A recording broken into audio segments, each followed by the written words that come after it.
যে কোনো পুরুষকে বলবেন মা আগে না বউ আগে, 100-এর মধ্যে 100% ছেলে বলবে যে মা বাবা আগে, বউ পরের বাড়ি।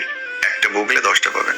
100% মেয়েকে জিজ্ঞেস করবেন স্বামী আগে না মা বাবা আগে, 100% মেয়েই বলবে আমার স্বামী আগে।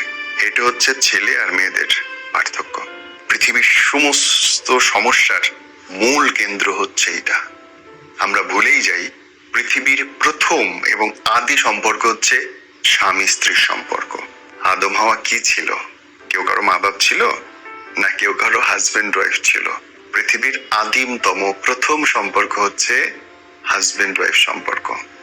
সেকেন্ডে এসে জানায় মা বাবা, কারণ তারপরে আদম হাওয়া মা বাবা হয়েছে, তাই না? ব্যাপারটা প্রত্যেকের অধিকার এবং সম্মান সমান দিতে হবে, কিন্তু দুইজনের বেছে নেওয়ার জায়গা যদি প্রয়োজন পড়ে তাহলে অবশ্যই হাজবেন্ড অ্যান্ড ওয়াইফ